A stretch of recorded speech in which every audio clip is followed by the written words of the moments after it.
I see you everywhere. Where am I seeing you? YouTube? I'm on YouTube. We have a Patreon page, which is our primary distribution for subscribers. We're in a lot of places, but never TikTok. That'll never happen. You are worried about your being on TikTok? Oh yeah, I would never do it. Whenever you have Facebook on your computer, even if it's not open, Facebook is capturing every keystroke on your computer. And they use that information to bundle you into like groups of roughly 10,000. And then they actively market you to scammers based on what sort of fraud they think you will fall for. But when they do it, they anonymize your data. The people can still target you personally, but they don't have like your name. TikTok doesn't anonymize. It's your name, it's your social security number, it's your entire credit history, and that gets sold on. So yeah, I will never, ever be on TikTok.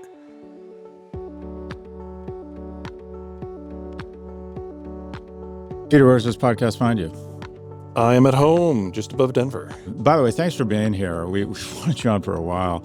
You've been vocal about China's impending collapse. Why do you believe that? How do you? What are the dynamics that are setting up for China's collapse? Well, let me give you the two big ones, and there's a lot of small ones. Number one, this is the most trade-dependent country in human history.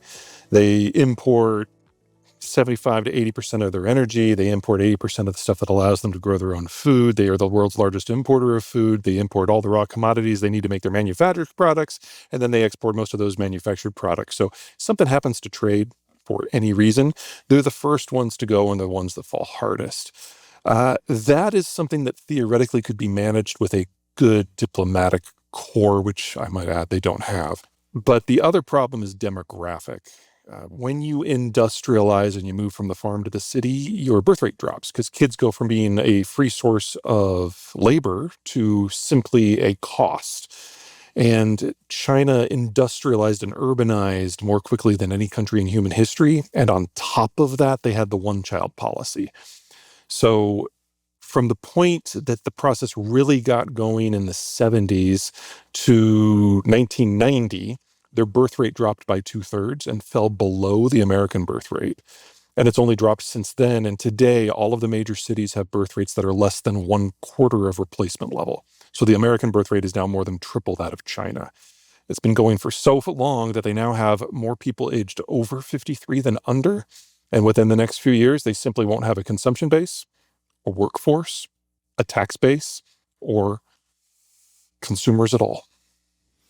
Yeah, one of the things, there's a lot of catastrophizing, trying to justify investments or bringing onshoring U.S. manufacturing, that we couldn't survive in a shooting war with China. But I think I read somewhere that China's out of business if you manage to cut off their energy supply, that they're actually quite vulnerable to any sort of external conflict. Your thoughts? I would argue that if there's any meaningful conflict in China, we don't simply have a break of the Chinese military, which, by the way, doesn't have range. So for them to beat us in a shooting war, we have to go to them. If we want to destroy them, we just need a few destroyers in the Indian Ocean basin to interfere with shipping, and that's it. It's over. We're actually looking at the disassociation of China as a unified industrialized nation state within the decade. And before Trump came in, I would have said that would have probably been about 8 years. If we take a much more aggressive position on trade, it's going to be a lot less. That doesn't mean we won't feel it. You don't remove the world's largest industrial base from the math and not feel it. But for us, it's something we can grow through. For them, we are literally looking at the end of the Han ethnicity this century. Just to steelman this, isn't potentially the tariffs in America sort of tearing up the post-war alliances, and a lot of nations, I think, no longer looking at us as a reliable partner? Don't you think there's an opportunity for China in terms of new trade agreements? I just saw for the first time that more people globally see China as a force of good than the U.S. Isn't this potentially an opportunity for China for new markets? As a rule, I ignore what people say and look at what they do. This isn't the first time that in American politics have made us less popular around the world. And I'm not willing to suggest that there aren't some short-term opportunities here. But the bottom line is that China doesn't have enough people under age 50 to consume. And so the product has to go somewhere. It just gets dumped in other markets. And as we have seen with the EV issue in 2024, As soon as the United States put on tariffs to block EVs from swarming into the American markets, everyone else did some version of the same if they had any sort of auto industry. So what we're seeing right now is the first stages of that. The Chinese are losing access to the American market. They're trying to dump everything everywhere else. And we're now starting to see those secondary waves of tariffs forming. So it's a nice thought, but I wouldn't put too much stock in it in the long term. They must be playing with the ultimate poker face, though, because my sense is they basically told Trump to pound sand. And if they were as vulnerable as your data suggests, don't you think they'd be more amenable to some sort of big, beautiful deal? Well, a couple thoughts to that. Number one, this always had a limited runway. And so any deal that they were able to strike, say, today, they'd still collapse within the decade. So is there a deal that would allow them to persist throughout that time without losing their sense of self? I'm not sure that's true anymore. It might have been 10 years ago, but not now. Second, it's unclear to me how much Xi is actually aware. He has so purged the system, most notably the bureaucracy, that the bureaucracy no longer even collects data that they think might result in numbers that Xi doesn't want to hear. So they just don't collect it at all. So the idea that Xi has a deep understanding of the reality of the world or even his own country now, that's flawed. It's just not true. The new book by, I think it's Patrick McGee, talking about Apple essentially upskilling China and as a result, creating a pretty robust advanced manufacturing capability in China. And Tesla, you could argue, doing maybe the same thing, that some of that is leaked to BYD. It strikes me that they have built this incredible supply chain. You don't think that pulls them out? You don't think that's their saving grace? No, I mean, that certainly helps. But we're not at a point where tech transfer would help here. I mean, if you don't have workers, you don't have workers. It really is that simple. In the case of Tesla, Tesla made the same mistake that most manufacturers in the United States made, is they thought they could set up a system where their intellectual property rights would be protected. And then the competitors, BYD, for example, set up a plant across the street and hired exactly the same people. So they'd work one shift at Tesla, copy everything they could, work one shift at BYD, install it all over there. We've seen this story over and over and over again in pretty much every manufacturing sector. Apple, a little different. Apple, it's an assembly story. Most of the parts that matter for Apple are made somewhere else, and everything comes together in China. It's just like the semiconductor sector writ large has 30,000 pieces. They come together at Taiwan. And now Apple has to basically figure out a new model for bringing everything together. And it's not clear they can achieve the same scale anywhere else in the world. So we will probably be taking a few-year break from having iPhones. This was Patrick's point, that the notion that an iPhone domestically manufactured in the U.S. would cost $3,500. He said it might as well cost $1 million, that we're just literally not capable of it. $1 million or 1,000 individual. The $3,500 assumes you've already built the infrastructure. Right. We haven't. And his point was it would be easier to recreate the Manhattan Project than try to figure out a way to produce 1 million iPhones a day. Manhattan Project was easy. That was just a few dozen dudes basically running a few gamma ray experiments. That doesn't make for a good film. Yeah, it's like the modern, I mean, this little guy, I mean, there's 1,800 pieces in this, and each of those pieces has their own supply chain. One of the things that we forget when we talk about electronics is it's not just like 8 pieces. It's 800 plus pieces, each of which have their own components. Computing today, high-end electronics today requires the entire planet. And people focus on the United States and China and Taiwan. It's not those are unimportant partners. But for example, there's a single company in California and another one in Germany that make very, very small pieces for the manufacturing process that don't even go into the chips. But without them, none of it happens. And there's 30,000 failure points like that. So you would not be long Apple stock right now. You said a couple years without iPhone. No. I mean, every time the new phone comes out, I buy a backup because I'm preparing for the day that this just stops. But no, it's like there's no way that Apple comes out of this without a few years of no product. So you're obviously bearish on China. Who are you bullish on? If you were willing to dial the clock back to October, I would have been bullish on the United States on all cylinders. We've got the best demography. We've got the best infrastructure. We have the best educational system. We're more than self-sufficient in energy and food. We had some gaps, all of them related to the manufacturing sector. And really that was it. One of the problems that I've got with the Trump administration right now is it's basically cut off our ability to access the precursor stuff that we need in order to build out our industrial plant. So Trump likes to focus on steel and aluminum, not that those aren't important, but it's more than that. It's turning raw chemicals into processed chemicals that can then be built into the manufacturing system. It's about a copper smelter. There's 1,000 things that happen in the processing world that the United States doesn't have that we need first if then we're going to build out the industrial plant. And Trump has basically made that impossible in the midterm. So does this all present an opportunity for Europe?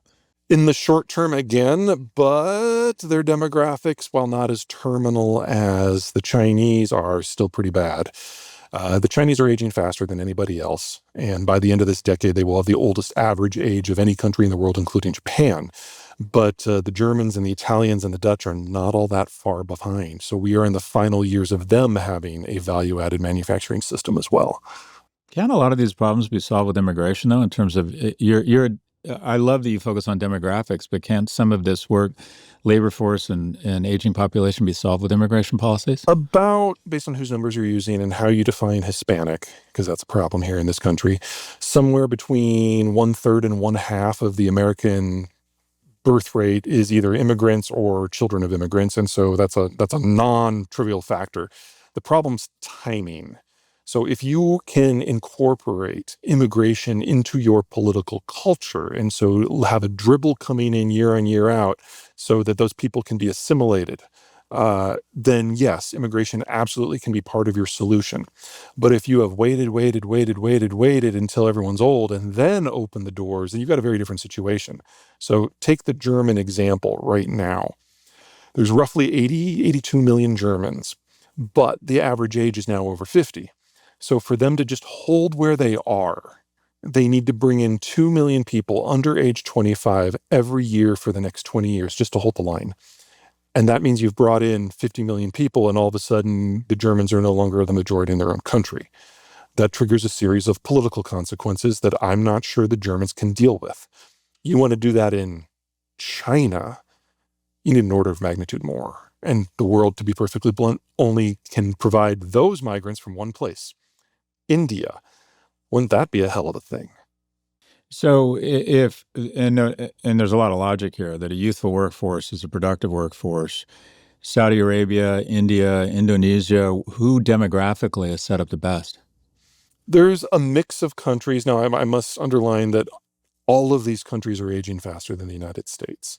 The faster you go through the urbanization and the industrialization experiences, the faster your birth rate collapses. And the U.S. really is an outlier in that.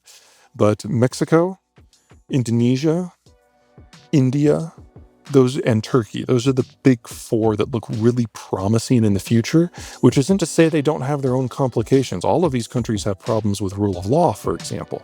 All of them have problems with infrastructure and electricity and education. But these are the problems you would expect for countries at their stage of evolution. We'll be right back after a quick break. Support for Prop G comes from HubSpot. HubSpot is taking on the fundamental myth in business software that you need dozens of different tools to succeed. You don't. You only need one that actually works.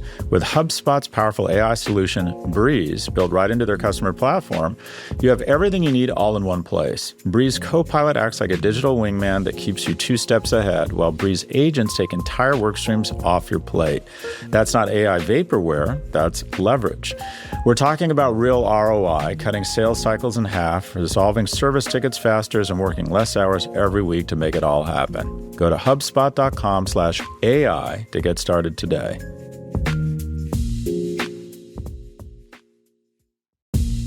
Support for Prop G comes from ShipStation. If you run any kind of e-commerce business, you know how much chaos can erupt in order fulfillment and shipping. And chaos is not a great environment for getting anything done, let alone building your business.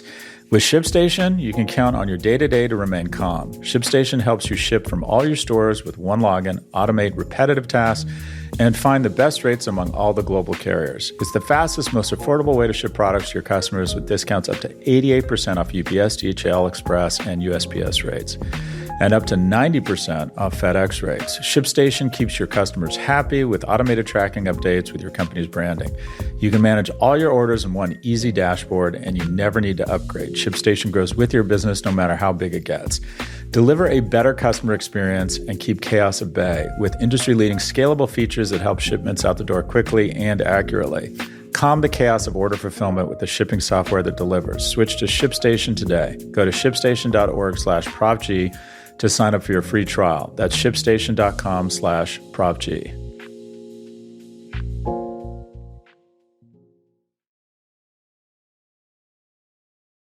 So big news over the weekend with respect to Ukraine taking out 40 strategic bombers from the Russian Air Force. It felt, I thought it was just incredible. I've been watching that video over and over. Maybe with the exception of the pager operation against Hezbollah, I think this will go down as one of the decade's great sort of, military operations. Curious to get your thoughts on the operation and how you see the Russia-Ukraine conflict progressing and unfolding.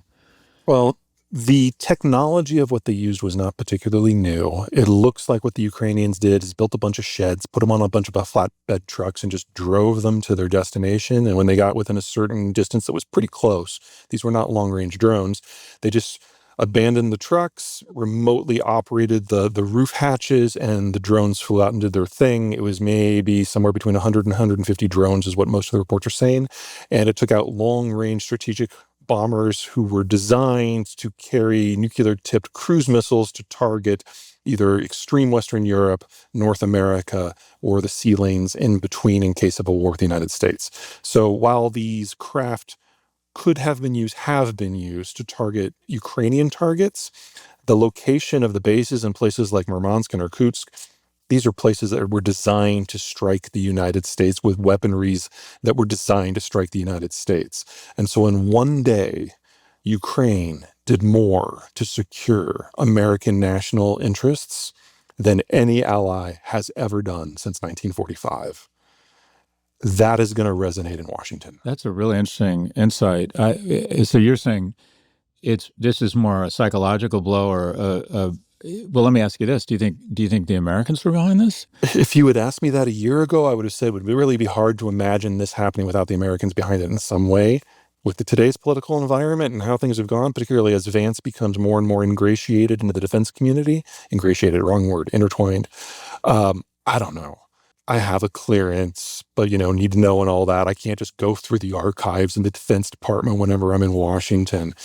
But it's difficult to imagine something of this caliber getting signed off by this White House.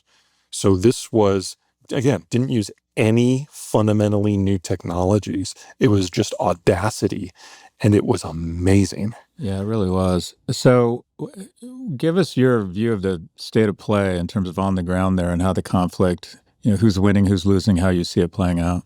Well, the problem is in part demographic. The Russians are facing something similar to the Chinese, just not on as steep of a descent. They know they only have a few years left, that they'll have enough men in their 20s to even attempt to use military tactics to adjust their world. And they feel they need to get to something closer to the old Soviet boundaries if they're going to be able to defend themselves.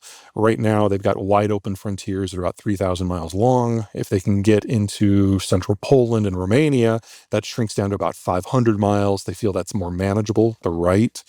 Unfortunately, that means they have to conquer all or part of a dozen countries that collectively have a population that's larger than theirs. And Ukraine isn't the first post-Soviet war. It's the 9th, and it won't be the last if Ukraine falls. So from the Russian point of view, they outnumber the Ukrainians in any fight somewhere like 3 to 5 to 1, which means that any fight where the Ukrainians don't kill 3 to 5 as many Russians as they lose of their own people is a fight that technically the Ukrainians have lost because their demographics are very similar to the Russians. So by the numbers, the Russians very much are wearing down the Ukrainians. The problem with projecting how this war is going to go one way or the other is that the technology is changing so quickly. None of the weapon systems that have dominated the battlefield in 2025 existed in 2021. And we are now on, I think, our 17th turnover in terms of drone technology in Ukraine, and our 11th in Russia. The Russians aren't innovating nearly as quickly, but they also can draw upon lots of legacy equipment out of North Korea, lots of drones out of Iran, and then lots of industrial plant out of China. So this is a type of war that mixes what we thought we understood with things that are completely new, and it's taking us in a lot of really strange directions. I mean, it looks like the Russian military, which used to be an entirely artillery force, can barely even use artillery anymore because the Ukrainians can target it before the shell even drops. Counter battery has gotten that good in this new acoustic drone detection age. So I don't know. By the numbers, still Russia's war to lose. By the numbers, NATO needs to get ready for the next phase because it involves 7 NATO countries now. But it's anyone's guess because the goalposts keep moving. Other than drones, what are some of those new battlefield technologies? One of the things that the Ukrainians set up early in the war was a series of basically microphones along the border. So whenever the drones, because they were, if you remember, the Shahed drones out of Iran are really noisy. Whenever the drones started to come in, they could basically get picked up on multiple phones and figure out what the vector was and where they were going. And so you could activate air defense on the other side. The Ukrainians have now turned that into a counter battery fire, which is spectacular. The Ukrainians have combined drone technology with rocket technology to make rocket drones that have a range of 1,100 miles they can hit within a couple of meters of their target.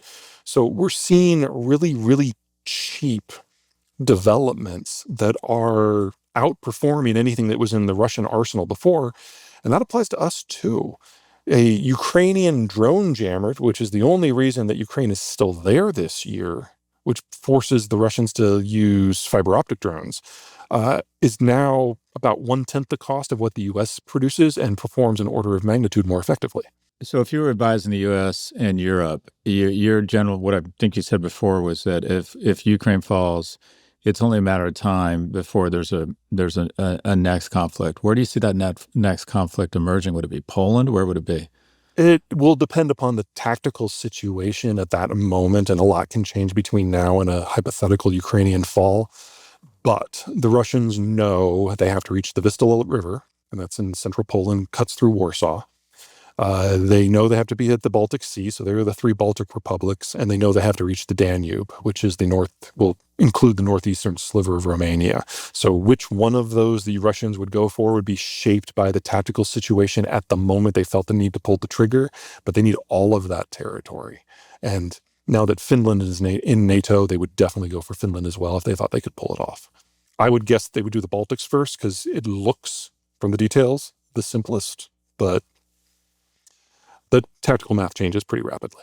And you think they have the economy and the war machine? I mean, my sense of all of this is it's kind of defanged them a bit. You think they still would have the capacity to wage more war? If you had asked me that a year and a half ago, I would say that a very real concern that they simply don't have the capacity to carry it forward. Now I'm not so sure. So few of the legacy weapon systems that the Russians started this war with are still being used. This is a drone fight now. Something like 70% of the casualties over the last 8 months have been first-person drones. It's a different math now. Artillery, tanks, jets just don't mean as much as they used to in the current context. I just underline that we are very early in this transition. And guessing what these weapon systems are going to evolve into over the next 5 years would be as foolhardy as guessing 3 years ago that we would have ended up in some version of where we are today. This is all very new, changing very rapidly. My sense is that it's always the stuff you're not worried about that gets you. And That's fair. I don't think we were that worried about India and Pakistan until recently. What's your take on the situation there? The Americans love to ignore India and Pakistan because there's obviously no solution. You've got 2 countries that don't like each other on a border that is not economically important, which means they can piss back and forth over the line however much they want. And until a nuke gets used, no one in the rest of the world really cares. So unfortunately, or fortunately, based on your point of view, that assessment is broadly accurate and has not evolved in any real war. It goes to nukes very quickly, because neither of them have the capacity to really hurt the other side in any other way. The Thar Desert is there. Kashmir is broadly worthless. You're talking about glaciers and empty mountainsides. So they're fighting over an idea, which means that it can be trumped up or tamped down based entirely on domestic politics. And unfortunately, earlier this year, they both had a vested interest in plumping it up more than it needed to be. Whether or not the current ceasefire will hold, that is also a question of internal domestic politics. So both of us predicted that Biden would be reelected. What do you think we got wrong? Well, technically, he didn't run, so, Fair enough. Fair enough. Yeah, when I did my postmortem, my general idea was that for the first time in modern American history, in 2 elections in a row, the independents flipped. So the way it worked before is every time we had a fresh elections, the independents would vote for the other guy. They're notorious for having buyer's remorse. But when it came to Trump, they changed their mind because Trump basically said, your vote doesn't matter, so I don't care about you at all. And their response was basically, hold my beer. And the independent vote in the United States, the 10% of Americans who really are independent, did continue to turn against Trump, actually turned more strongly in this most recent election. But everyone else went the other direction. Every single voter demographic, 49 of the 50 states, shifted towards Trump, which blew away any significance for the independent vote. And what do you see going on here? I mean, you talk a lot about other nations and geopolitics. What do you think are the undercurrents in the U.S. that led to? I mean, I was shocked by this election. I not only didn't see Trump winning, but I didn't see him winning as soundly. Any themes that you think are emerging out of the U.S. that kind of go against conventional wisdom? Well, first, let's not overplay it. Trump beat Harris by the same margin as Biden beat Trump. So it's really only a 3% switch in voter preferences in the right places. Electoral system mucks up the analysis, but really it wasn't nearly as tidal as a lot of people would like to think it is. The second issue is more historical. We have a first past the post single member district system, which is a really technical way of saying that you vote for one person who represents a specific geography and a specific group of people. You're not voting for an idea or a party on a national basis. You're voting for a district. And what that means is we tend to have really, really big tent parties that are not driven by ideology with a lot of factions within them. And those factions get more or less powerful based on changes in demographics or technology or trade or security or culture or immigration, 1,000 different issues.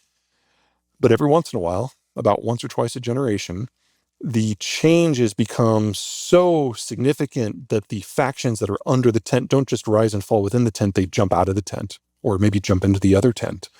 And that's what's going on right now. It's the 6th time we've done this as a country.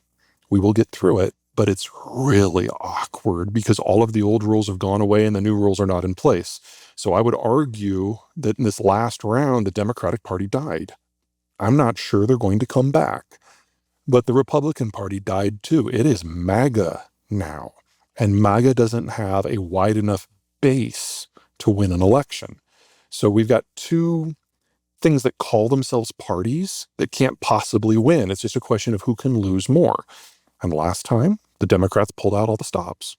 So staying on the U.S., to talk about the U.S. is a little bit like saying Europe, and that is there are just different regions and cultures and economic bases in the U.S.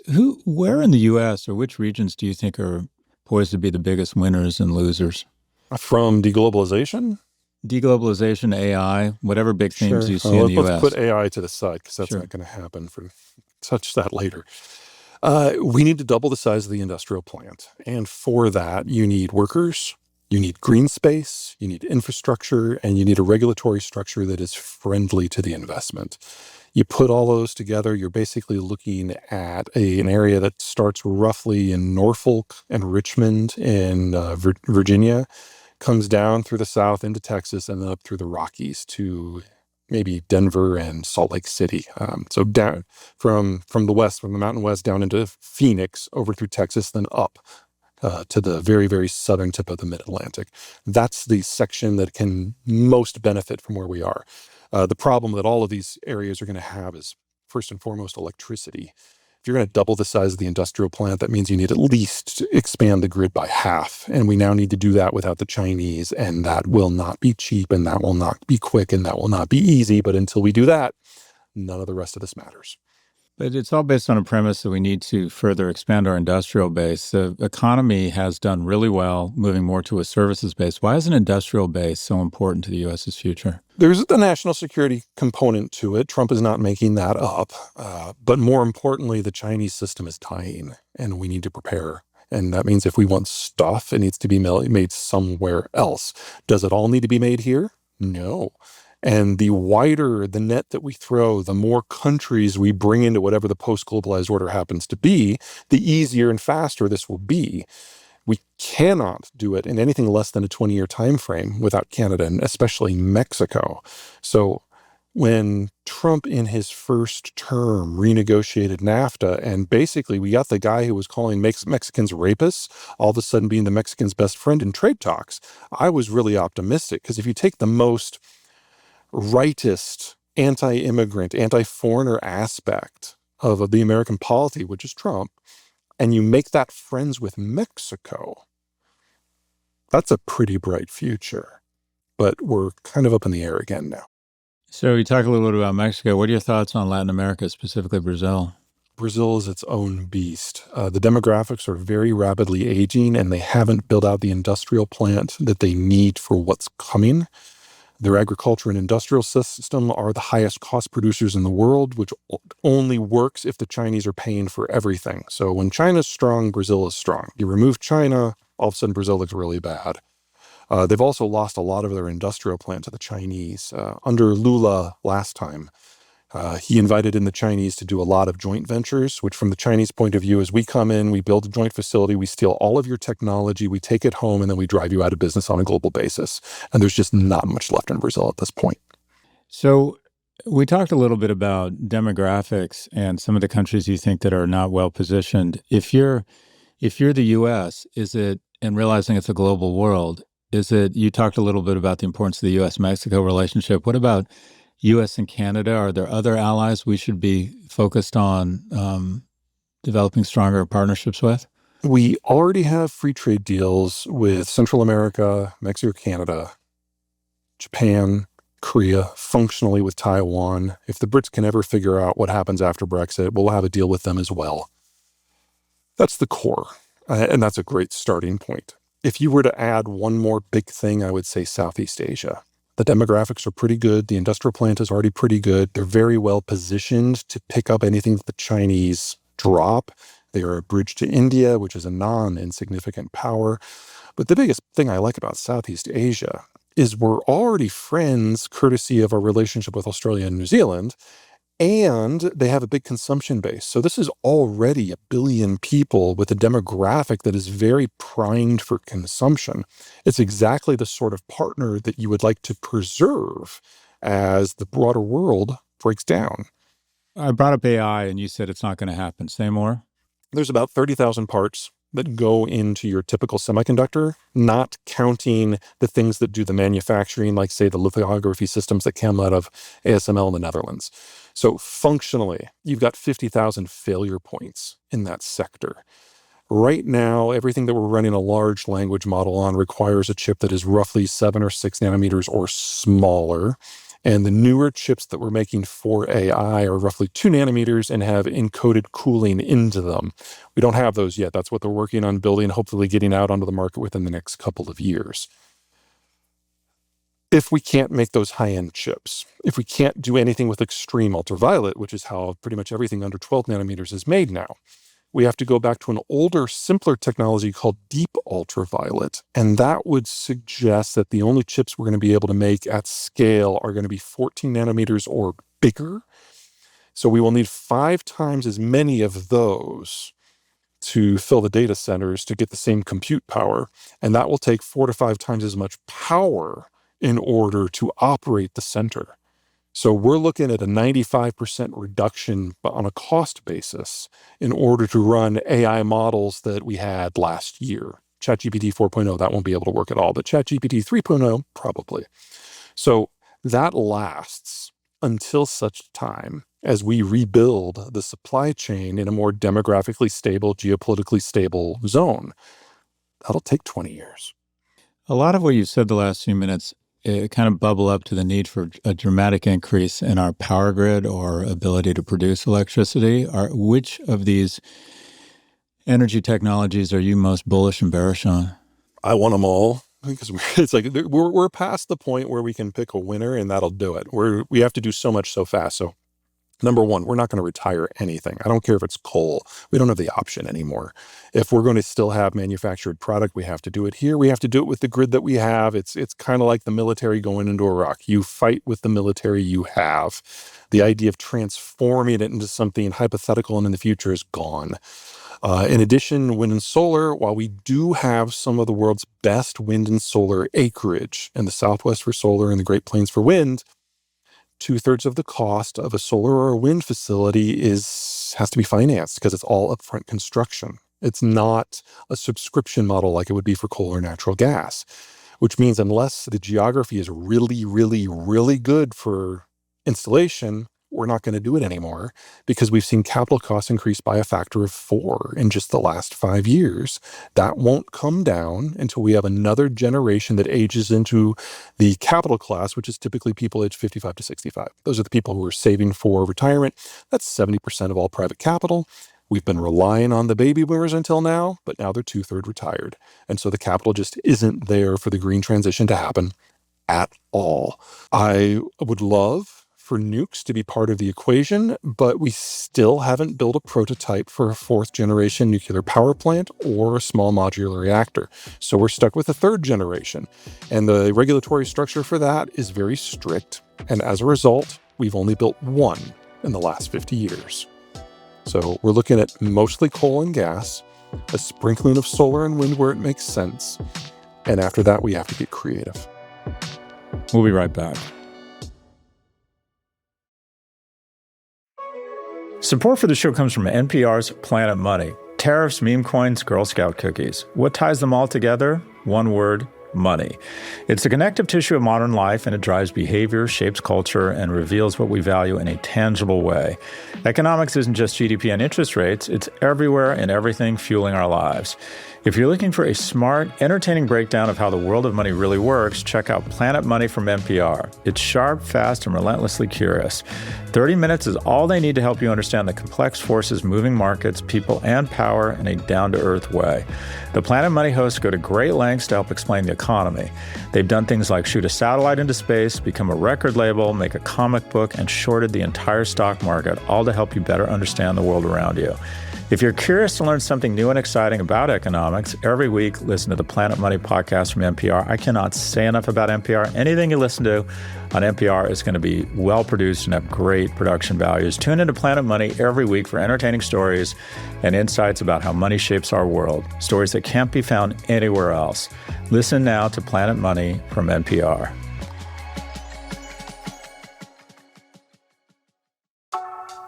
Support for Prof G comes from Vanta. Starting a company is incredibly gratifying, but can also be one of the hardest things you'll ever do. And one of the most challenging parts of it is making sure that you're meeting all the security compliance standards you need to meet.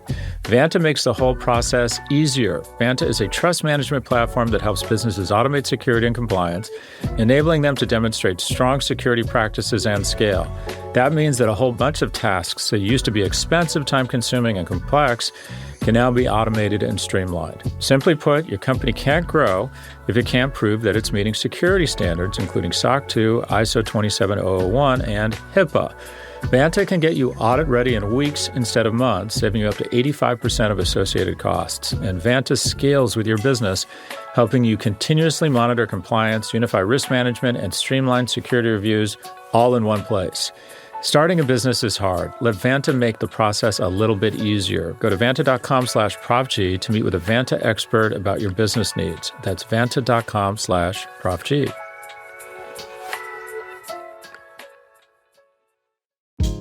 Support for the show comes from TED Next. Let's be honest, we're not just busy, we're experiencing the greatest acceleration of change in human history.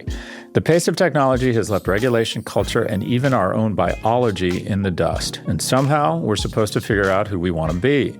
That's what TED Next is built for, to provide a toolkit for navigating a world where yesterday's playbook is already obsolete. It's an invitation to join a community of visionaries, emerging leaders, innovators, culture shapers, and change agents. And they all want to take the next step on their life's journey together. If you want to be part of something meaningful and energizing, TED is for you.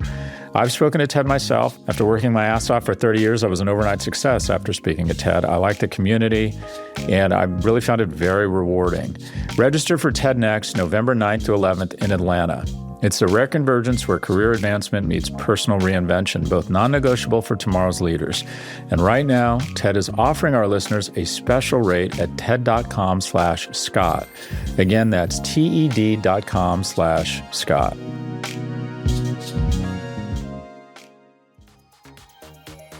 We're back with more from Peter Zeihan. I'm fascinated by you because you, as much as almost anyone I know, have created. I had never heard of you 3-4 years ago, and now you've developed this personal I'm going to brand. take that as a compliment. Well, you didn't run for elected office. You're not an athlete. You've basically have kind of built this incredible brand around very provocative predictions. And I make a lot of predictions. And quite frankly, you get a lot of yours wrong, but you always inspire you catalyze an interesting conversation.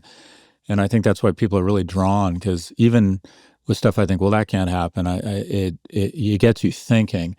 I would just like to know more about you. Like, what's your origin story? How did you get to this point? It's not all that exciting. I was just always the kid who had to figure out why things worked the way they did.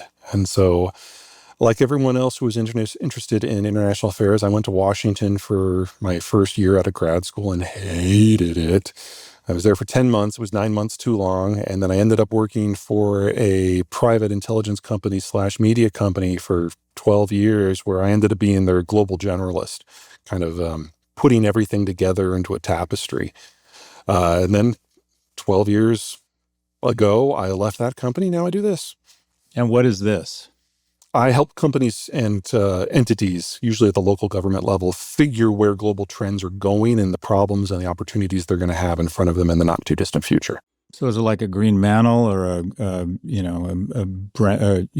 it called, Eurasia Group?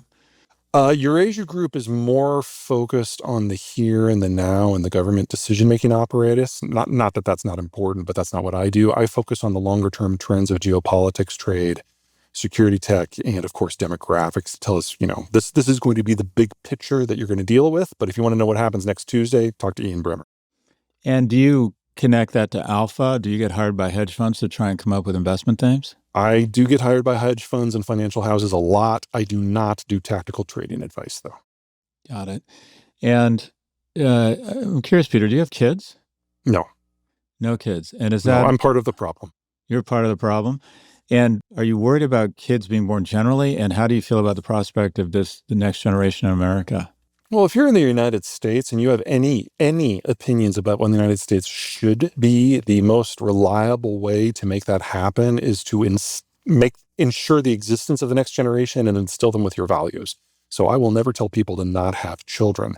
We're not going to face an energy crisis. We're not going to face a food crisis. Our financial crisis is going to be something that is mild compared to the rest of the world. Our challenge is to build. As problems go, that's not bad. Where do you find inspiration? Do you have any go-to sources in terms of media? Or where do you spend your time trying to get insight? As technology has evolved, the entire media sector has basically removed more and more eyes and fingers from the process and automated everything. So there aren't a lot of people left in global media or national media to basically do the smell check. And so we've replaced it on a global basis with opinions. And that is definitely part of the problem in our political space right now. It's just there's no incentive on any side to actually put forward something that has been checked. If someone, I would think a lot of people look at Peter Zeihan and think, I want to be you. It seems to me like you have a pretty cool life. There are a lot of migraines that go with it. I'm not sure it's all it's cracked up to be. Yeah, but at least the perception, I don't know what the reality is, but the perception is you lead a very interesting life. You do interesting work. You're doing what you want to do, and you make a really good living. And I think a lot of young people would like to be Peter. Curious if you were helping someone develop a business plan to become a thought leader, develop a strategy firm, a geopolitical advisory firm. In terms of basic strategy focus and specifically which platforms to try and weaponize. You strike me, I feel like you were invented for TikTok. You have these very provocative, For the concise. just to be clear, I'm not on TikTok. You're not. No.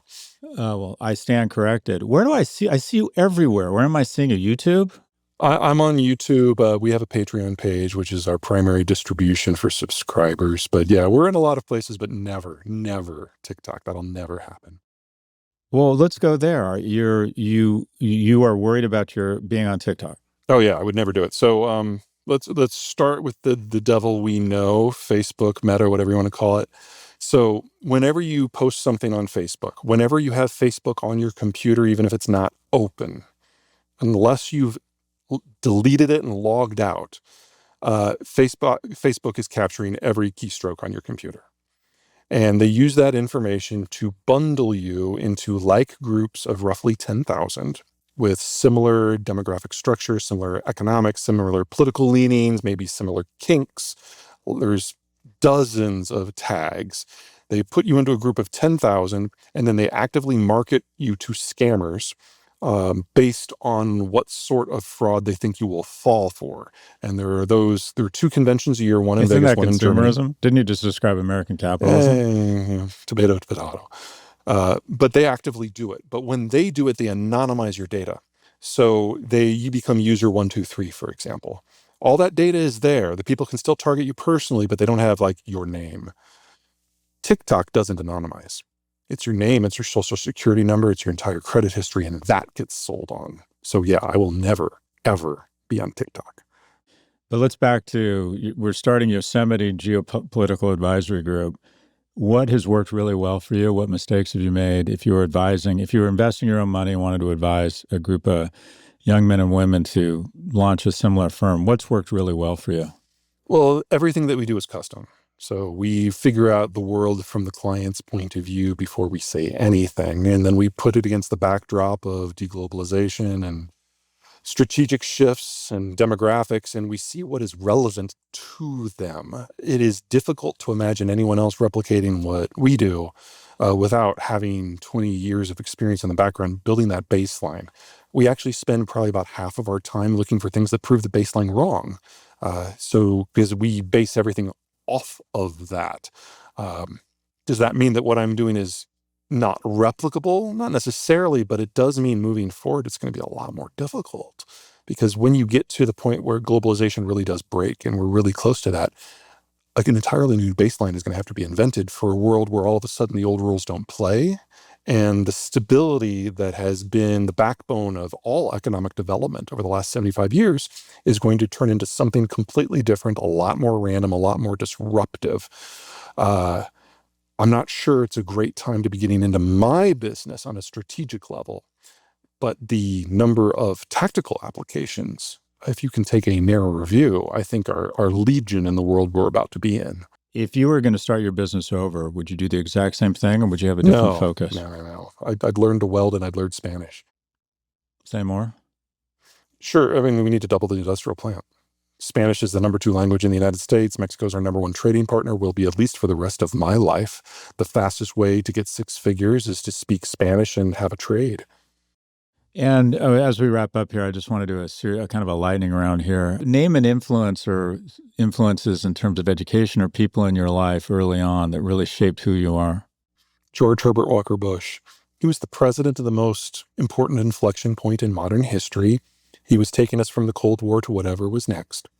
And he tried to get us to have a conversation with ourselves about what should we do with globalization? What should we do with this alliance, the greatest alliance in human history and a system that generated the fastest economic growth ever? How should we reshape it for a post-Cold War era? And what sort of world do we want to leave for the next generation? So, of course, we voted him out of office. It's funny, you don't hear that many people speak about him not as glowingly or as in that kind of singular fashion. Where does Peter Zeihan invest? Like, where do you put your money? I'm not a finance guy. I'm certainly not a CFA, so I can't really give you any tactical advice. Investment? It's not investment advice. I'm just curious if, to the extent you're willing to disclose it, where do you put your money? Well, I'm in flux right now, just like the United States is. if you go back to October, everything that I had was in US mid cap, because those are the companies that have the combination of fundraising plus access to rule of law, demographic trends, production, everything that goes along with urbanization that we need. I liked products that were energy intensive because we have the cheapest energy. I liked where the demand profile is driven by demographics, so we had the best in the rich world. And if that end product could be exported, I really liked it. But in the last 3 months, the policy has basically punished anyone who wants to invest in the United States. The Trump administration's policies are actively discouraging investment. We've now had, as of today, 133 different tariff policies since January 20th. And as long as the goalposts keep moving, no one knows what to do. So construction spending is just stopped. And until we get to the other side of this, I don't know where to put my money. And just as we wrap up here, best piece of advice you've ever received? Go long. It's like I was told by my advisor when I was in grad school that, you're at the age where you're going to screw up, and that's fine. Go long, hit hard. And if you have to change tack in a year, fine. I had a number of people after him who tried to talk me out of that. And every time I listened to their advice, I regretted it. Peter Zeihan is a geopolitical strategist and founder of Zeihan on Geopolitics. Before launching his own firm in 2012, he spent over a decade at the geopolitical intelligence company Stratfor. Peter, I really appreciate you coming on. We've been trying to get you on for about a year. I'm so sort of impressed by you have these data-rich, provocative, really kind of courageous, out there, often wrong predictions, but you inspire a conversation. And I think that's really important. I really enjoy your work, and I'm just appreciative that you took the time to join us today. It's been my pleasure. Thanks, Peter.